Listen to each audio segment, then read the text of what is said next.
तो एक प्लास्टिक बोतल को यूज़ करने में शायद कुछ ही मिनट लगते हैं, लेकिन वेस्ट बनने के बाद वो बहुत लंबी प्रॉब्लम बन जाती है। अब सोचिए, क्या इसी बोतल को उसके ओरिजिनल केमिकल बिल्डिंग ब्लॉक्स में तोड़कर दोबारा नई बोतल बनाया जा सकता है? तो साइंटिस्ट इसी आइडिया पर प्लास्टिक डिग्रेडिंग एंजाइम्स के थ्रू काम कर रहे हैं। बहुत सारे रिपोर्ट्स इन्हें प्लास्टिक ईटिंग एंजाइम्स कहती है, लेकिन एंजाइम प्लास्टिक को खाता नहीं है, वो उसके स्पेसिफिक केमिकल बॉन्ड्स को तोड़ता है। सवाल ये है, क्या ये एंजाइम्स प्लास्टिक पोल्यूशन एंड कर सकते हैं या नहीं? इसका जवाब समझने के लिए पहले बात क्लियर होनी चाहिए। हर प्लास्टिक की केमिस्ट्री अलग होती है। अभी तक सबसे स्ट्रॉन्ग साइंटिफिक एविडेंस पीटी के लिए है। पीटी यानी पॉली इथाइलिन टेरेथलेट, जो बोटल्स, फूड पैकेजिंग और पॉलीएस्टर टेक्सटाइल्स में होता है। पीटी में एस्टर बॉन्ड्स होते हैं जिन्हें एंजाइम्स वाटर की मदद से हाइड्रोलाइज कर सकते हैं। लेकिन पॉलीइथाइलिन, पॉलीप्रोपाइलिन, पॉलीस्टायरीन और पीवीसी की केमिकल बैकबोन अलग है। इसलिए पीईटी पर काम करने वाला एंजाइम ऑटोमेटिकली हर प्लास्टिक को नहीं तोड़ सकता। अब पीईटी को एक लंबी केमिकल चेन समझिए। इस चेन के बीच एस्टर लिंकेजेस होती है। पीईटेज एंजाइम पॉलीमर की सरफेस पर बॉन्ड्स को तोड़ना शुरू करता है। वाटर इस रिएक्शन में सॉल्वेंट भी होता है और रिएक्टेंट भी। इस प्रोसेस से MHET जैसे सोल्यूबल इंटरमीडिएट्स बनते हैं। फिर MHETase एंजाइम MHET को टेरेथिलिक एसिड या TPA एंड इथाइलिन ग्लाइकोल या EG में कन्वर्ट करता है। TPA और EG PET के बेसिक केमिकल बिल्डिंग ब्लॉक्स हैं। तो अगर इन्हें सफिशिएंट प्योरिटी में रिकवर किया जाए तो इनसे दोबारा PET बनाया जा सकता है। इस साइंटिफिक स्टोरी का मेजर टर्निंग पॉइंट 2016 में आया। तो रिसर्चर ने PET कंटामिनेटेड एनवायरनमेंट से इस नाम का बैक्टीरिया आइसोलेट किया। इसके पीईटेज और एमीटेज एंजाइम लो क्रिस्टलिटी पीईटी को ब्रेक डाउन कर सकते थे। ये एक इम्पोर्टेंट बायोलॉजिकल डिस्कवरी थी, लेकिन ओरिजिनल प्रोसेस रिलेटिवली स्लो था और सुटेबल पीईटी सैंपल पर काम करता था।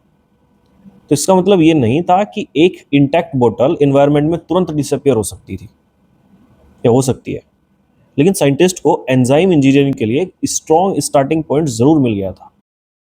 अब लेबोरेटरी से रिसाइकलिंग प्लांट की तरफ चलते हैं।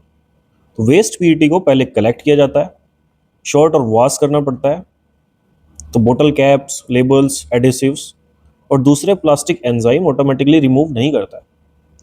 तो पीईटी को श्रेड और कभी कभी थर्मो मैकेनिकली प्रीट्रीट भी करना पड़ता है।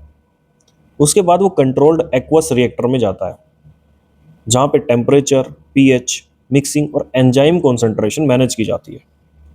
तो हाइड्रोलाइसिस के बाद टीपीए और इथाइलिन ग्लाइकोल को सेपरेट और प्योरीफाई करना पड़ता है। फिर इन मोनोमर से नया पीईटी बनाया जा सकता है। यानी एंजाइम जो है वो प्रोसेस का एक इंपॉर्टेंट पार्ट है, पूरा रिसाइकलिंग सिस्टम नहीं है। यहाँ डिग्रेडेशन शब्द को थोड़ा केयरफुली समझना जरूरी है। प्लास्टिक की सरफेस पर क्रैक्स दिखना, वेट कम होना और कंप्लीट केमिकल डीपोलीमराइजेशन, ये तीनों एक जैसे रिजल्ट नहीं है। सिर्फ माइक्रोस्कोप इमेज में होल्स या डैमेज सरफेस दिख जाना मोनोमर रिकवरी प्रूव नहीं करता। स्ट्रॉन्ग एविडेंस तब मिलता है जब टीपीए, MHET, BHET और इथाइलिन ग्लाइकोल जैसे प्रोडक्ट को आइडेंटिफाई और क्वांटिफाई किया जाए, प्रॉपर मटेरियल बैलेंस दिखाया जाए और रिकवर्ड मोनोमर से दोबारा पीईटी बनाया जा सके। तो आप तो सोच रहे होंगे कि एंजाइम को ओशियन, रिवर या लैंडफिल में क्यों ना यूज किया जाए, क्योंकि वहां पे तो बहुत सारी प्लास्टिक्स होती हैं। तो क्योंकि उसके पीछे भी एक रीजन है। क्या रीजन है वो समझते हैं। क्योंकि नेचुरल इन्वायरमेंट कंट्रोल्ड रिएक्टर जैसा नहीं होता। वहाँ प्लास्टिक मिक्स्ड और कंटेमिनेटेड होता है। एंजाइम डाइल्यूट हो सकता है, दूसरी सरफेस पर एडसॉर्ब हो सकता है या उसको इनएक्टिव हो सकता है। टेम्परेचर और पीएच भी कंट्रोल्ड नहीं होता उधर। और अगर कुछ पीईटी हाइड्रोलाइज भी हो जाए तो रिलीज्ड केमिकल को इन्वायरमेंट से रिकवर करना बहुत डिफिकल्ट होता है। इसलिए इसका scientifically practical use closed industrial reactor में है, not in the open atmosphere. तो टेक्नोलॉजी तो प्रोमिसिंग है, लेकिन इसका इन्वायरमेंटल बेनिफिट एक प्रोसेस डिजाइन पर डिपेंड करता है। तो 2021 की एक मॉडलिंग स्टडी ने जो रिसाइकल्ड टीपीए के लिए एक वर्जिन टीपीए के कंपैरिजन में लोअर एनर्जी और lower green house gas emission estimate किए।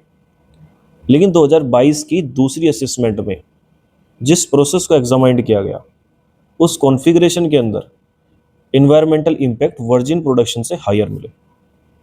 तो डिफरेंस का रीज़न था उसका pre treatment, enzyme production, electricity source, chemical use, water management और प्रोडक्ट रिकवरी से जुड़ी अलग अलग एजम्पशंस।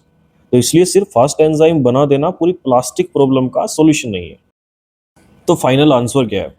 तो engineered enzymes properly prepared PT को टीपीए और इथाइलिन ग्लाइकोल में डीपॉलीमराइज कर सकते हैं, ये हमने देख लिया है।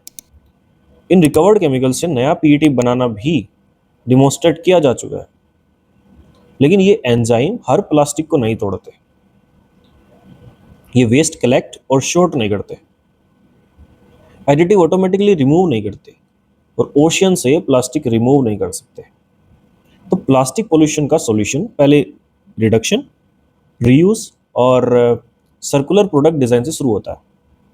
उसके बाद इफेक्टिव कलेक्शन होगा, सॉर्टिंग होगी और मैकेनिकल रिसाइकलिंग। और सुटेबल डिफिकल्ट पीईटी वेस्ट के लिए एंजाइमेटिक रिसाइकलिंग स्पेशलाइजेशन ऑप्शन हो सकता है। तो सीधी सी देखो बात है, प्लास्टिक ईटिंग एंजाइम पूरा सॉल्यूशन नहीं है, लेकिन सही रिसाइकलिंग सिस्टम के अंदर ये पीईटी के लिए एक इंपॉर्टेंट साइंटिफिक टूल जरूर बन सकता है।